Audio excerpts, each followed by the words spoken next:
Mr. Deputy Chairman, the present speech of the Deputy Minister for Education, Dr. Shri Mali, encourages me to speak first about education.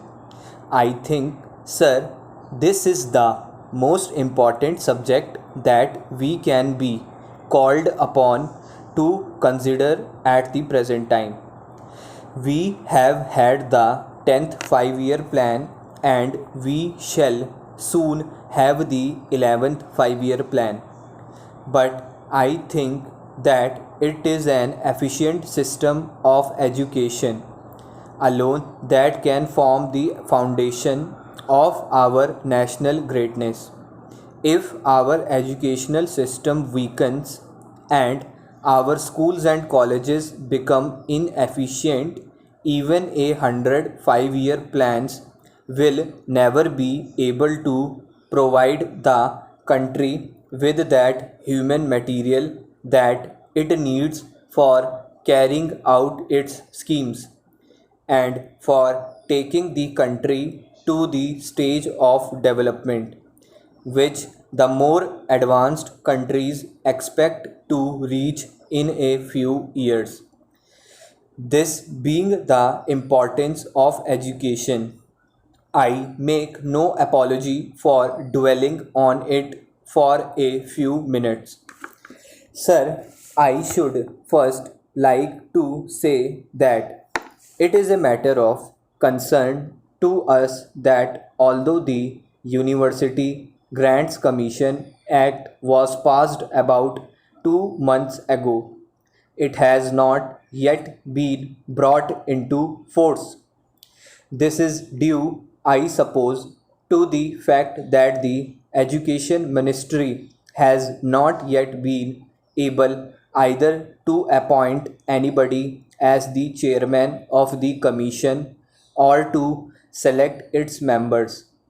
I know, sir, that as the new act has not come into force, the commission, as it was before the act was passed, can continue its work.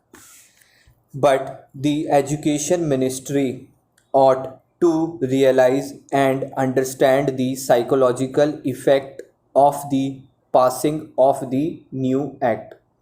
The Commission appointed a number of committees which have not yet completed their work. In theory, it is quite correct to say that these committees can continue to work as they were doing before. But the members of the committees who are members of the commission feel some awkwardness in engaging themselves in new activities because they may cease in a short time to be members of the commission. I hope, therefore, sir, that in view of the good work that the Commission was doing and the powerful influence that it can exercise over the growth and development of university education, Government will take early steps to appoint a chairman and to select the personnel of the commission, who should be very eminent educationists. While speaking on university education, I should like to draw attention to another matter which is of the profound importance to the country. According to the Constitution, English is to be the language of administration for 15 years. What the linguistic policy of the Government of India will be in future will depend, I suppose, in part on the recommendations of the Language Commission.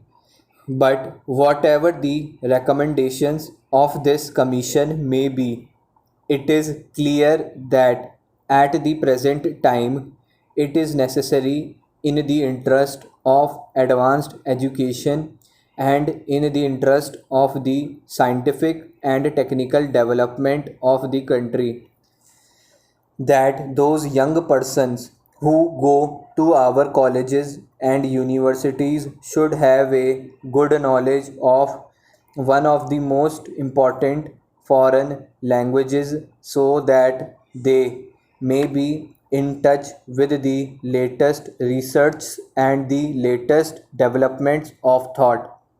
While students may be free in our country to study either English or French or German or any other language, considering the past history of the country, English provides us with the best means of acquiring the knowledge that I have already referred to.